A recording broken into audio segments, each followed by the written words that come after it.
Prosseguimos com temas do livro Nos Domínios da Mediunidade. Um livro muito interessante, muito importante para todos nós que lidamos com a mediunidade, ou não.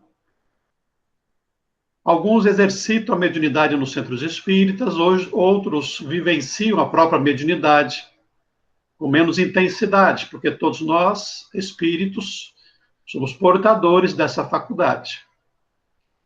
Hoje nós vamos ver um tema muito mesmo interessante, psicometria. Não sei se todos já ouviram falar a respeito disso.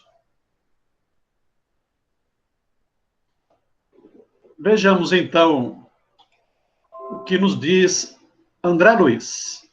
O significado de psicometria, uma definição normal, seria o registro ou apreciação da atividade intelectual. Seria medir a atividade da inteligência. O que nos interessa é o significado da mediunidade, que é a faculdade de ler impressões e recordações ao contato de objetos comuns. Então, pessoas sensitivas são capazes de, tocando, ou pelo menos se aproximando, às vezes até, de algumas coisas, de alguns objetos, colherem nesses objetos informações sobre as pessoas que foram proprietárias daquele objeto, tiveram a posse daquele objeto, estão vinculados àquele objeto. E também nós vamos ver a possibilidade também de se saber onde aquele objeto esteve, a sua origem. Como é que é possível isso aí? O André Luiz vai com o Aulus no museu. O Aulus certamente queria proporcionar ao André Luiz alguma experiência nova. Ele já estava encerrando as suas atividades. Este tema está no capítulo 26 do livro. Ele já está terminando o seu estágio com o Aulus, e o Aulus, então, vai apresentar essa experiência para ele, vão a um museu. E o André Luiz observa lá algumas coisas diferentes. Então, ele diz assim, algumas preciosidades, excetuando-se uma que outra, quer dizer, aqueles objetos que estavam por ali, quadros, estavam revestidas de fluidos opacos, que formavam uma massa acinzentada ou pardacenta, na qual transpareciam pontos luminosos. Então, ao redor dos objetos tinha essa massa acinzentada. As substâncias fluídicas, o Aulus vai explicar, que emolduravam os objetos, indicavam que eles se achavam fortemente lembrados ou visitados por aqueles que os possuíram. Vejam só, nós vamos ver mais para frente a importância disso no nosso dia a dia, algumas ocorrências possíveis no nosso dia a dia. A atenção do André Luiz recai sobre um objeto, que é um relógio, de parede. Diz o André Luiz assim, que o relógio estava aureolado de luminosa faixa branquicenta. André Luiz tocou e quase instantaneamente surgiu aos seus olhos mentais linda reunião familiar em que a veneranda casa se entretinha a palestrar com 4 jovens em pleno viço primaveril. Ele examinou o recinto agradável e digno. O mobiliário austríaco imprimia sobriedade e nobreza ao conjunto, que jarrões de flores e telas valiosas enfeitavam. O relógio ficava em cima a parte de cima de velha parede caprichosamente adornada. Uma observação inicial aí, André Luiz fala que surgiu aos seus olhos mentais. A sua visão mental. Ele não estava vendo com os seus olhos físicos, mas estava percebendo o panorama mental, né? O cérebro perispiritual, a imagem se formava ali. E então ele percebeu esse ambiente onde se encontrava o objeto. O Aulus vai explicar o seguinte, que o relógio pertenceu à respeitável família do século passado. É interessante a capacidade do Aulus em relação a de André Luiz, porque o André Luiz, para poder ter essa percepção, ele precisou tocar no relógio. Mas o Aulus não. A sua capacidade mental superior foi possível a ele, na sua clarividência, perceber já o que estava acontecendo, o que tinha acontecido com aquele relógio. Então, ele explica que aquele relógio conservava as formas, pensamento do casal que o adquiriu, e que de quando em quando visita o museu para a alegria de recordar. É um objeto animado pelas reminiscências de seus antigos possuidores, reminiscências que se reavivam no tempo através dos laços espirituais que ainda sustentam em torno do ciclo afetivo que o deixaram. Nós sabemos, aprendemos com Allan Kardec e André Luiz que pensamento é uma força, pensamento é uma onda eletromagnética, ela é matéria ainda. Quando nós pensamos em alguma coisa, quando nós pensamos em alguém ou no ambiente, nós estamos endereçando os nossos pensamentos naquela direção. E muitas vezes, dependendo da intensidade do nosso pensamento, das nossas emoções, nós carregamos conosco certos fluidos vitais, que vão se agregar nos objetos, no ambiente para o qual nós estamos endereçando os nossos pensamentos. E nós mantemos essas ligações, esses laços, na medida que continuamos a pensar no objeto, no ambiente ao qual nós estamos, como ele diz, afetivamente ligados. Então, são formas, pensamento. O pensamento, nós sabemos, carregam imagens, carregam cores, carregam som, carregam até odor. Então, essa formas pensamento das pessoas afetivamente ligadas ao objeto ficava ali impregnando aquele objeto, no caso, um relógio. Continuo explicando. O relógio está envolvido pelas correntes mentais dos irmãos que ainda se apegam a ele. Assim como o fio de cobre na condução da energia está sensibilizado pela corrente elétrica. Auscultando o relógio, na fase em que se encontra, relacionamos-nos de imediato com as recordações dos amigos que o estimam. Vamos imaginar que o objeto, guardando os pensamentos das pessoas, fosse ali como um DVD, né? Uma tela de televisão, mostra as imagens que foram impregnadas pelos pensamentos. Se estivéssemos interessados em conhecer esses companheiros e encontrá-los, um objeto nessas condições seria um mediador para a realização de nossos desejos. Usaríamos para isso alguma coisa em que a memória dele se encontra. Então, vamos imaginar que o sensitivo, no caso o psicômetra, quisesse localizar determinada pessoa.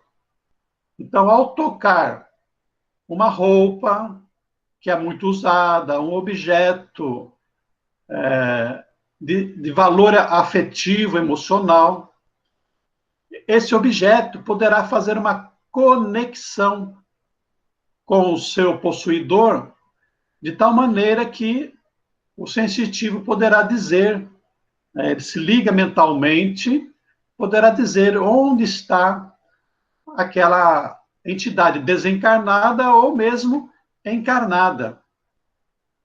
Então, diz o Aulo, tudo que se nos irradia do pensamento serve para facilitar essa ligação. Hoje, com o celular, nós sabemos sobre isso, né? O celular carrega o GPS, carrega informações, de tal maneira que é possível nós sabermos onde ele se localiza. Tem o Maps, ou Maps, né? O WhatsApp tem essa possibilidade também de eu saber onde que está alguém com o qual eu me conectei. Eu estabeleci ligações pelo meu celular. Acontece a mesma coisa com o pensamento. A onda mental, se ela irradia de mim para alguém ou para algum lugar, o sentido contrário também é verdadeiro. É possível o outro se ligar a mim pelo pensamento, perceber o que eu estou pensando, o que eu estou vendo, né? Porque o que eu estou vendo registra na minha mente e estabelece essa ligação e eu tenho informações sobre o outro. O pensamento espalha nossas próprias emanações em toda a parte que se projeta. Deixamos vestígios espirituais onde arremessamos os raios de nossa mente, assim como o animal deixa no próprio rastro o odor que lhe é característico, tornando-se, por esse motivo, facilmente abordável pela sensibilidade olfativa do cão. Nós mesmos deixamos o nosso rastro de odor. Então, se você permitir que o animal cheire uma roupa minha, ele é capaz de me encontrar distante quilômetros do local. Acontece a mesma coisa com o nosso pensamento, como explica o Aulus, né? É como se nós deixássemos um rastro em razão do nosso pensamento. São os nossos fluidos, né? Os pensamentos sempre são carregados de alguma qualidade de fluidos, uma certa quantidade de fluidos, porque o pensamento também é matéria. E aí, então, sensitivos ou espíritos poderão identificar a nossa localização.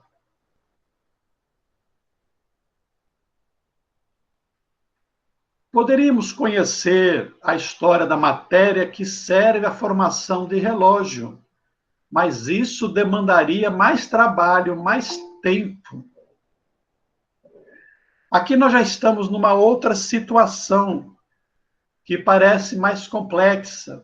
Eu trouxe um pouco de algumas informações do livro Enigmas da Psicometria, de Ernesto Bozano. Ele tem um livro só disso, só de estudos sobre a psicometria, apresentando diversas situações, diversos casos de pessoas que faziam a psicometria, médiuns sensitivos, e que não deixam dúvida de que esse é um fato, é um fenômeno que acontece. Ernesto Bozano, começo do século passado. Então, aqui o Aulo está dizendo que, à parte as possíveis percepções com relação às pessoas que estavam vinculadas àquele objeto, também era possível perceber a história da matéria que fez o objeto. Então, a madeira, os metais que foram utilizados. Como é que é possível que os objetos, as coisas, guardem essas informações? Então, ele diz também, cada objeto, então, pode ser um mediador para entrarmos em relação com as pessoas que se interessam por ele, mas também o registro de fatos da natureza. É extraordinário a gente pensar nisso, né? Como é que a matéria bruta pode registrar essas informações? Qual é o mecanismo? Como é que isso se processa?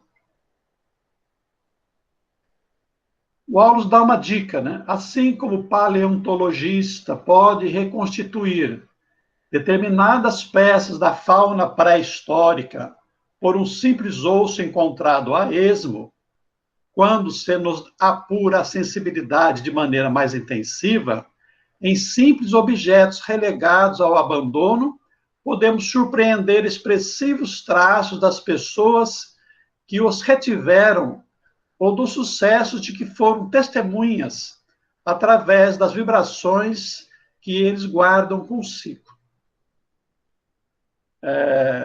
Eu me lembro de um fato que aconteceu com Chico Xavier, que um oficial da Polícia Militar, ele encontrou uma espada, era um pedaço de espada, que já estava até enferrujado, mas ele estabeleceu uma ligação com aquela espada militar, gosta de armas, então ele estabeleceu, era uma espada antiga, e ele estabeleceu uma ligação com aquela espada. E ele comentou isso com o Chico Xavier. E o Chico Xavier, então, disse que essa ligação que ele estabeleceu com aquela espada era porque a espada era dele. Quando, numa outra reencarnação, na reencarnação anterior, ele tinha a espada consigo, usou, e ela foi perdida na guerra. Então, o Chico Xavier era um psicômetra também. Aliás, o Chico Xavier era um médium, nós podemos dizer, completo. Uma outra experiência do Chico Xavier com relação à psicometria é que ele recebia muitas cartas, muita correspondência. E ele simplesmente selecionava as cartas por natureza de pedidos, de solicitação, ou por importância, colocando a mão sobre a carta, ainda com o envelope fechado. Ele estabelecia uma ligação com aquele que lhe enviou a carta e conseguia saber do seu conteúdo, dos seus propósitos, e então selecionava ali aquilo que deveria responder com mais rapidez ou que não deveria ser respondido, né? As almas e as coisas, cada qual na posição em que se situam, algo conservam do tempo e do espaço que são eternos na memória da vida.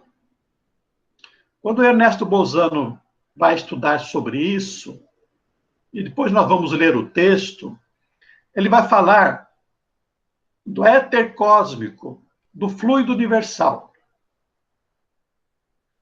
É muito interessante nós sabermos que o fluido universal também funciona como um registro de tudo aquilo que acontece no universo. Alguns dizem que o fluido universal é uma espécie de corpo de Deus.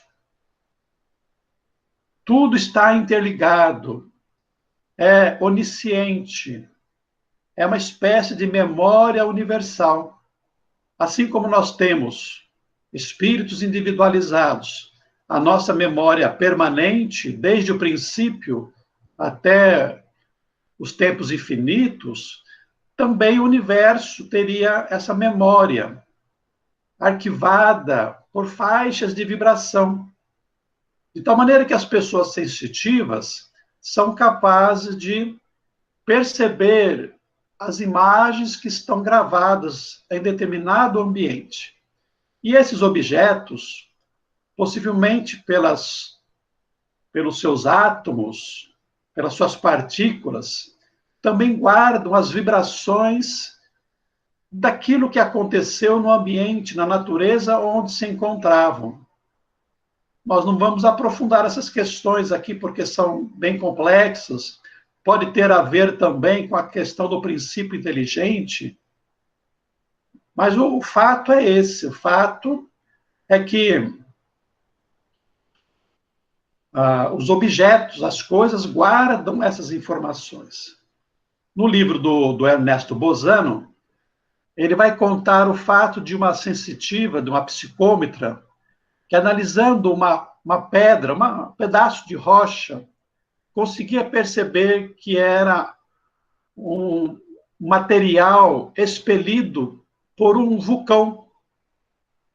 E ela narra ali até a temperatura, né, o fato de ser quente, depois o resfriamento.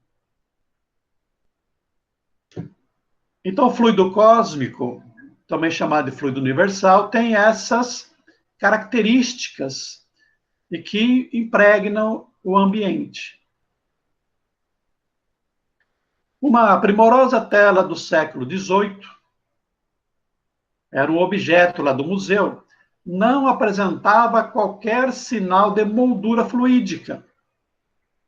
Aí diz o Aulus, pesquisando mais intimamente este quadro, será interessante registro, oferecendo-nos informações acerca dos ingredientes que o constituem. Entretanto, não funciona como mediador de relações espirituais, por achar-se plenamente esquecido pelo autor e por aqueles que provavelmente o possuíram. Então, na medida em que alguém deixa de pensar naquele objeto, naturalmente os fluidos vão se dissolvendo, vão retornando ao fluido universal e, portanto, deixam de impregnar o objeto. Mas, no entanto, permanecem ali os registros próprios do objeto.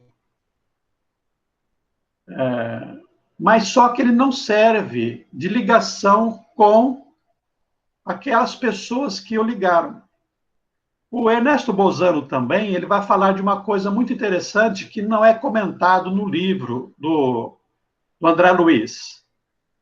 É que o objeto, ele pode guardar consigo informações de várias pessoas, vários donos daquele objeto, inclusive de espíritos que ainda estejam ligados com aquele objeto, ou de pessoas que eram donas, mas que se encontram agora no plano espiritual. Ali tudo, vamos dizer assim, catalogado, né? Armazenado ali naquele objeto.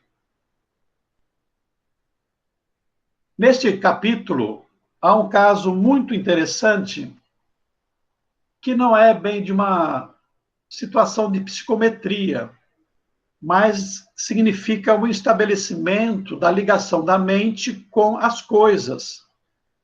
E eles estão andando lá no museu e encontram um espelho. E há o espírito feminino que está concentrada, a moça espiritual está concentrada naquele espelho. E ali tem um casal com algumas senhoras, uma moça, duas ou três moças ali. Uma delas toca no espelho e considera muito bonito, muito interessante. Mas ao tocar no espelho, atrai a indignação do espírito feminino e que se ressente disso. Endereça ali um pensamento de contrariedade.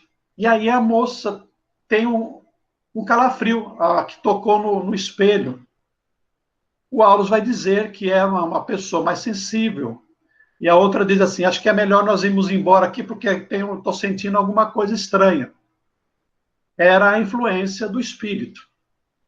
E o André Luiz quer saber daquela história, e o Aulus explica que aquele espelho tinha sido presenteado à moça desencarnada pelo noivo, que era um rapaz francês que tinha vindo para o Brasil e que durante o noivado, por uma necessidade da família, retorna para Paris. Acontece que lá ele se entretém com as atividades, encontra uma outra moça, casa-se com ela, e esquece a noiva aqui no Brasil. E nem entra em contato. Mas a moça era apaixonada e ficou com o pensamento fixo no noivo, aguardando o seu retorno, e o objeto de estimação, de carinho, de afeto dela era exatamente aquele espelho. Aí para nós fazermos um parênteses aqui, como que é importante nós treinarmos o desapego. Ela estava apegada ao rapaz, estava apegada ao espelho, desencarnou. Provavelmente deve ter passado a sua vida sofrendo, guardando o sentimento, guardando a lembrança. Desencarnou e ainda carregava consigo esse apego, de tal maneira que a lembrança, a fixação, aprendeu, né? A vinculou naquele museu.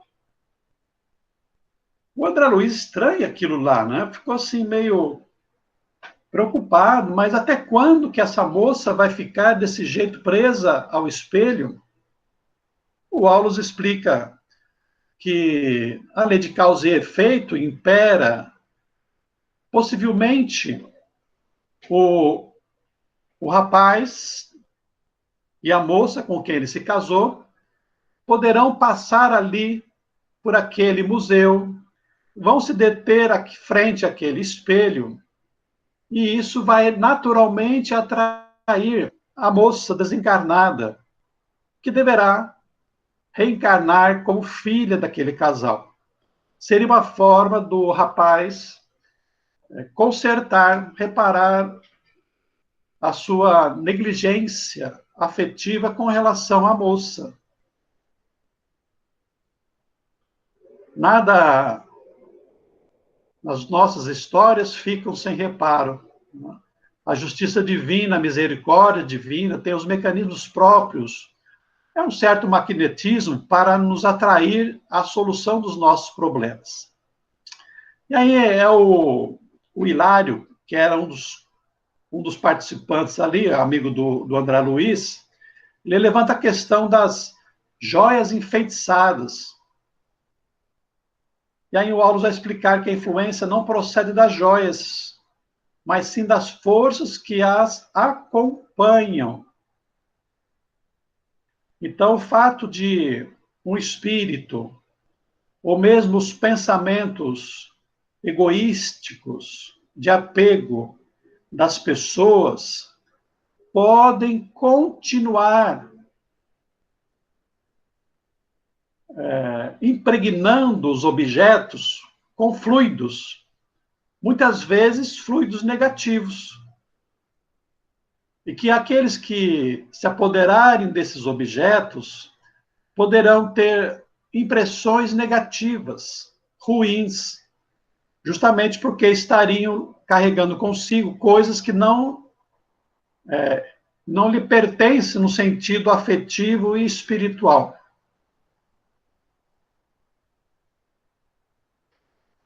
Duas cadeiras vagas junto à pequena mesa de trabalho. Eles estão saindo do museu e o André Luiz observa ali duas cadeiras, que ele considera que sejam de funcionários do museu. E ele pergunta se, sentando nelas, seria possível estabelecer uma relação com as pessoas que habitualmente as ocupam, né? Os funcionários que sentam ali durante o dia, durante o trabalho. E o Aulus diz que sim, se for interesse, aguçando a sensibilidade, seria possível estabelecer um contato com aquelas pessoas, aqueles funcionários. Uma pessoa encarnada com aguçada sensibilidade mediúnica, em se servindo de objetos pertencentes a outros, tais como vestuário, leitos ou adornos, pode sentir os reflexos daquele que os usaram. As marcas de nossa individualidade vibram onde vivemos, e por eles provocamos o bem ou o mal naqueles que entram em contato conosco. Então, é muito interessante, quando eu falei que pode servir ao nosso dia a dia, é possível que nós atraiamos espíritos ou vibrações negativas inferiores para objetos que nós adquirimos, muitas vezes pela nossa ambição, pelo nosso egoísmo. Existe, por exemplo, os chamados leilões. Algumas coisas, casas, veículos, ou outras joias, ou outros objetos, podem ser levados a leilão por dívidas.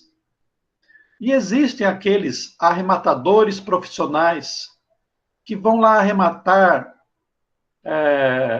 para levar vantagem, para conseguir um lucro sobre a miséria do outro. Mas vai exatamente por egoísmo, né? Por ambição, carregam sentimentos inferiores. Às vezes ali o devedor está querendo fazer um arremate para poder conservar no meio da família, no meio familiar, e ele está lá dando valores, né? Dando lances, para poder ficar com aquela casa que se apresenta vantajosa, porque sempre que o objeto vai a leilão, o valor levado a leilão é sempre abaixo do que é o real. Então, esses acabam querendo se aproveitar. Então, nesses casos, é possível que a pessoa compre o objeto, mas leve consigo também as vibrações inferiores de raiva, de contrariedade, daqueles que eram seus possuidores, né, de ciúmes.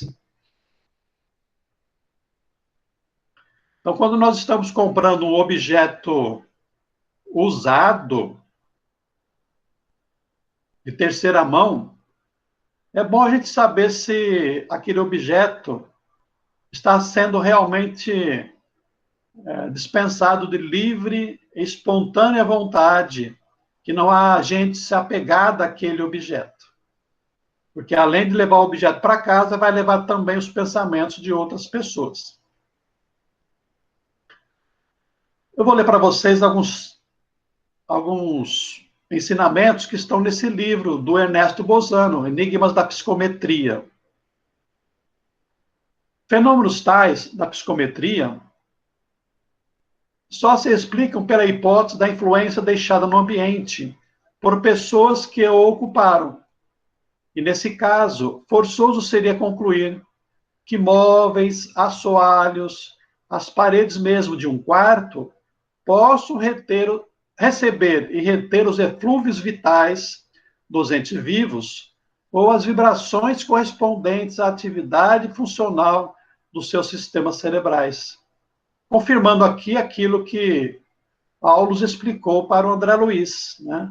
O ambiente, os móveis, as paredes, as coisas em geral, retém magnetismo, né, os fluidos, os pensamentos das pessoas vinculados àquele ambiente. Não é lícito, não é devido, né? Nós duvidarmos da existência de uma influência pessoal humana registrada pelos objetos e perceptível aos sensitivos, e cuja influência serve para estabelecer a relação entre o sensitivo e o possuidor do objeto psicometrado, de cujo subconsciente o sensitivo extrai, telepática e quase integralmente, os apontamentos fornecidos. Aquela relação, aquele laço a que se refere o Aulus, né? Então, analisando objetos, fluidos ali armazenados, os pensamentos, as formas de pensamento, é possível se chegar àquele que emitiu o pensamento, que mantém o pensamento, e perceber o que ele está pensando, as suas imagens, as suas emoções, os seus sentimentos. Se o dono do objeto não está mais entre os vivos, quer dizer, o espírito desencarnado, a relação se dá entre o sensitivo e a entidade espiritual do morto, salvo, todavia, a interferência de circunstâncias que podem provocar o estabelecimento de outras relações. Porque a vinculação é pensamento. Nós sabemos que o pensamento é uma manifestação da mente, não do cérebro físico. Pensamento é uma exteriorização da mente, que é espírito. Então, não importa se ele está encarnado ou desencarnado, a corrente mental é a mesma. Os fluidos se transferem pelo pensamento. É possível, então, se conectar com o espírito.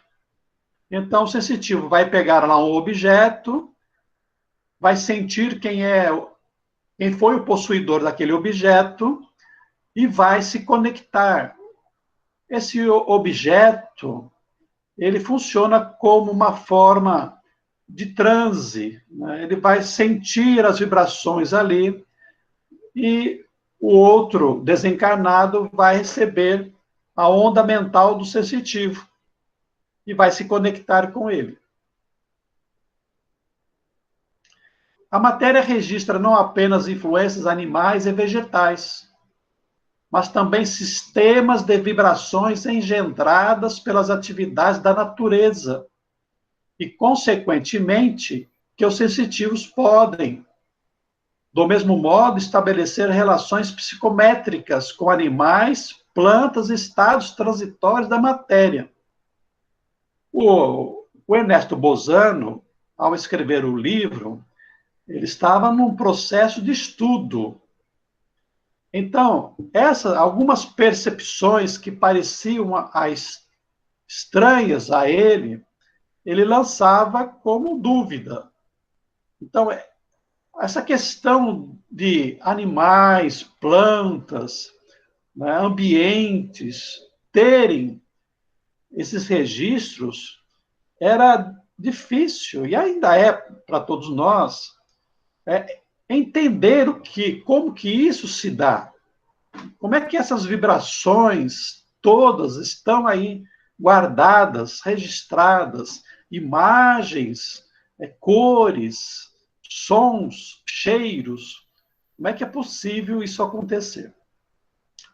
Pode-se supor igualmente que tal acontece porque as vibrações correspondentes aos fatos são registradas no ambiente transcendental, imanente na própria matéria do objeto, e que esse ambiente seja o éter espacial. Ele está se referindo ao fluido cósmico, fluido universal. Então, parece-lhe que o objeto que viveu em determinado ambiente e que seus átomos, suas partículas, suas substâncias estavam interpenetradas pelo fluido universal, né, guardem na sua intimidade esses registros, essas informações. Passamos em seguida aos fenômenos que têm uma certa afinidade com os precedentes, nos quais as percepções psicométricas não provinham de um recinto fechado, como um quarto, mas de um local aberto, tal como um campo, e atingiam acontecimentos históricos anteriores de séculos. Vou ler também. Percepções psicométricas de um local aberto, tal como um campo, e atingiam acontecimentos históricos anteriores de séculos, só seriam explicados admitindo-se ou supondo-se que os sistemas de vibrações correspondentes à atividade dos seres vivos e à matéria inanimada fossem registrados e conservados por um meio etérico.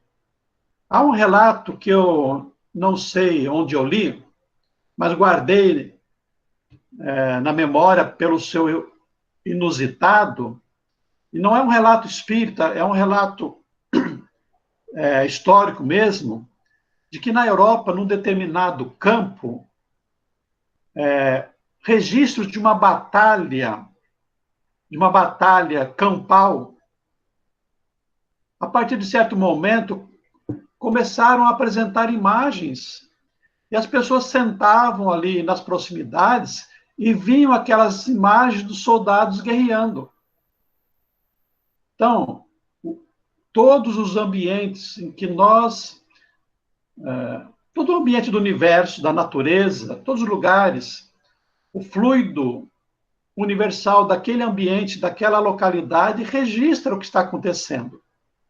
Então, dá para a gente imaginar que um psicômetra encarnado ou um espírito que se desloque para a Galileia.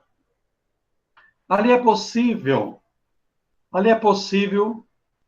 a ele perceber as atividades de Jesus naquela região.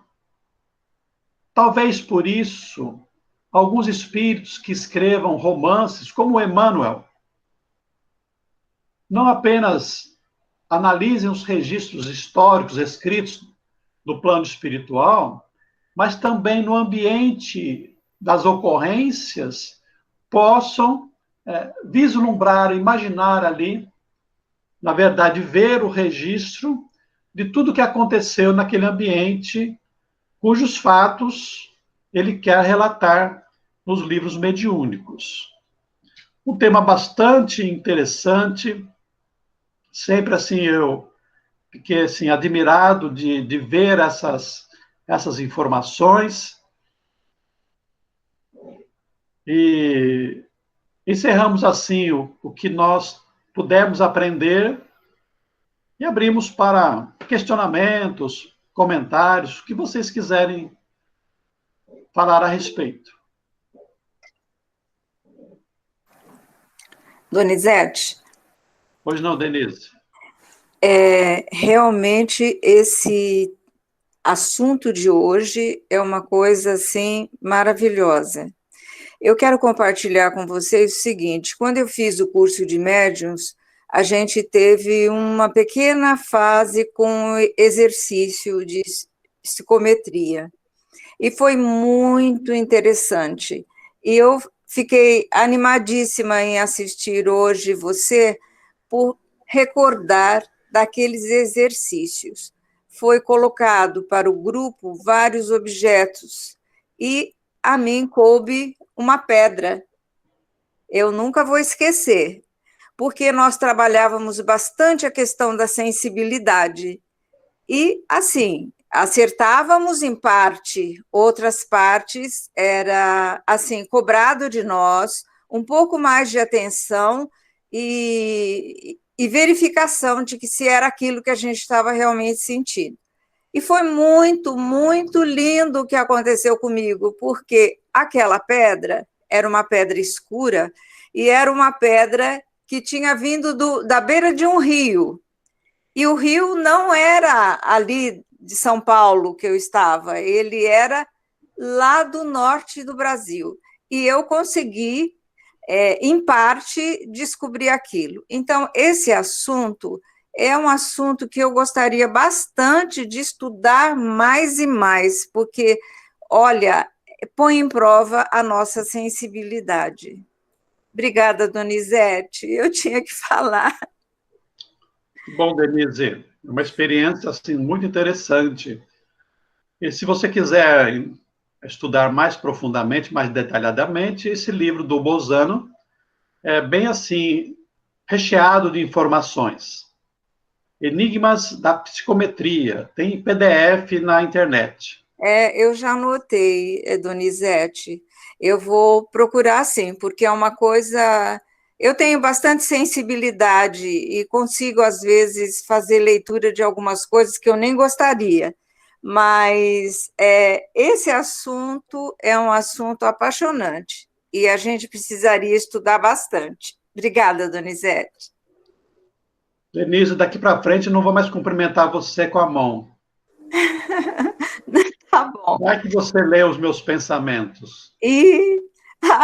Não interessa certas coisas, não é, Donizete? Tem horário, tem hora para tudo. Eu acho que a gente não pode fazer disso um vício, mas que o assunto é apaixonante, e a gente não conhece a força da natureza, a gente não sabe, como você mesmo comentou, os rastros que a gente deixa por aí, né? Isso é bastante importante a gente conhecer. Obrigada, Donizete, desculpa, falei demais. Eu estava brincando com você, mas, como você disse, a seriedade com que nós temos que vivenciar a mediunidade. Mediunidade com a doutrina espírita, com Jesus, é mediunidade de caridade. Então, mesmo na psicometria, ainda que nós tenhamos as possibilidades mediúnicas, precisamos utilizá-la para o bem do próximo, não simplesmente por mera curiosidade. Exatamente, concordo plenamente. Não vamos desperdiçar aquilo que é tão sagrado, né? E que a gente pode pôr em prática através da caridade. Eu acho que é isso, Donizete. Com certeza, Denise. Obrigada. Alguém mais?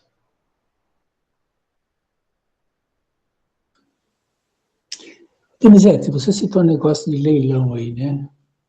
Ah. Casas que vão para leilão. E diz que tudo que acontece dentro de uma casa, as paredes registram, né? Isso. Certo? Então, seria, assim, basicamente isso. A pessoa queria ficar com aquele imóvel, não consegue, o outro vai lá, de uma forma de egoísmo, alguma coisa assim. Vamos imaginar o seguinte. A Denise, com a acessibilidade dela, se ela alugar uma casa, ela pode, eventualmente, sentir as vibrações dos moradores daquela casa, os anteriores moradores. Se forem vibrações positivas, de harmonia e de paz, ela vai se sentir bem. Mas se forem vibrações, fluidos deletérios, ela vai se sentir mal. E não se trata da presença de espíritos. Pode acontecer, mas das simples vibrações dos fluidos, dos pensamentos que impregnaram a casa.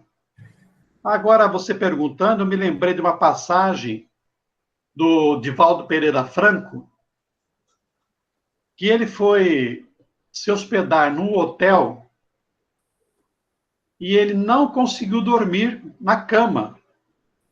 Porque quando ele deitou ali na cama e nos travesseiros, ele passou a registrar, a perceber as vibrações e os pensamentos, os quadros mentais das pessoas que tinham dormido naquela cama.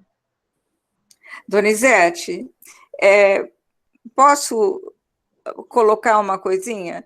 Quando eu comprei a casa onde eu moro atualmente, que passou por uma grande reforma, aconteceu tudo isso comigo.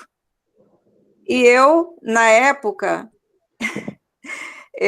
desculpa, é tão particular essas questões, mas eu acho que é vivência mesmo. Eu procurei a dona, que era uma senhorinha que estava já em fase terminal de um câncer, mas eu quis conhecê-la. Ela havia morado aqui e quem estava vendendo a casa era a filha.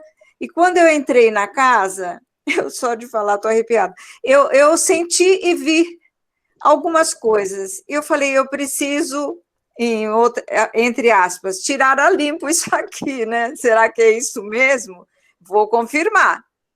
E, de fato, aí essa senhorinha, ela falou para mim assim, olha, filha, eu fui muito feliz nessa casa, mas ela tinha um marido militar, e eu tinha visto ele, tinha visto as botas dele, Donizete.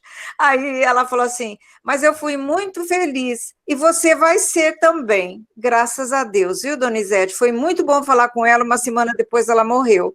Então, isso, assim, é uma experiência, o que ele está perguntando, né, o que fica impregnado na energia da casa, e se a gente tem essa sensibilidade, a gente sente tudo e muitas vezes vê com essas imagens mentais.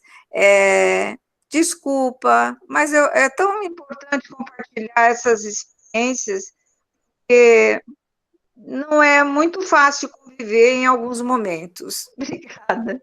Obrigado pela contribuição. Mas, Donizete, só completando, a pessoa que toda semana faz evangelho no lar, isso contribui também para ir limpando esses fluidos. Claro, Nestor, fica... porque quando nós fazemos o evangelho no lar, atraímos bons espíritos. e os bons espíritos nos ajudam. Né? Faz luz no ambiente. Toda luz dissolve vibrações inferiores. Então, na medida que você insiste na oração, na boa conduta, nos bons pensamentos, no evangelho, o ambiente passa a ser visitado por bons espíritos. E essas vibrações inferiores, naturalmente, vão se dissolvendo. O problema é nós termos uma boa conduta. Porque não basta nós fazermos o evangelho, né? Às vezes nós fazemos o evangelho naqueles 15 minutos, mas no resto da semana a gente fica brigando. Não adianta. Não adianta. Tomar banho num dia e se sujar no outro.